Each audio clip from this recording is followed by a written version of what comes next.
The Chesapeake Colonies. In 1606, King James granted a charter to the Virginia Company, giving its stockholders permission to start colonies in Virginia. The company sent 3 small ships and 144 men to Virginia in late 1606. After a difficult trip, the ships sailed into Chesapeake Bay in the spring of 1607. The 104 men who survived the trip founded a settlement on the James River, which they named Jamestown. Their early troubles. Winters were hard for the Jamestown colonists. In late 1607, Captain John Smith began bartering goods for food with the Powhatan Confederacy. This trade helped the colony survive. The winter of 1609-1610 was excruciatingly hard. By spring, only 16 settlers were still alive. Fortunately, 3 English ships arrived with supplies, 150 more settlers, and the new governor, Lord de la Warr, who convinced them to stay.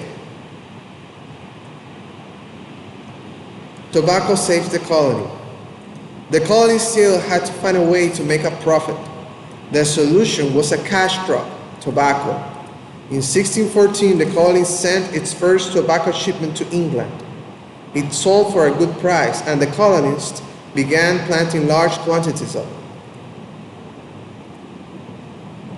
In 1618, the Virginia Company granted the colonists the right to elect a law-making body. The elected representatives were called burgesses, and the assembly was called House of Burgesses. The company also introduced the system of headrights. Settlers who paid their own passage to Virginia received 50 acres of land. Settlers also received 50 acres of land for each family member over 15 years of age, and each servant they brought to Virginia. In 1619, the first enslaved Africans were transported to Virginia.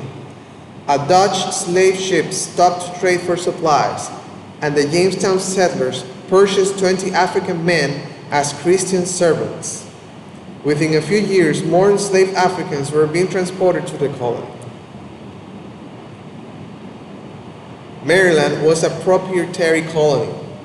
The proprietor or owner had almost unlimited authority over the colony, except that he could do nothing that was contrary to English law.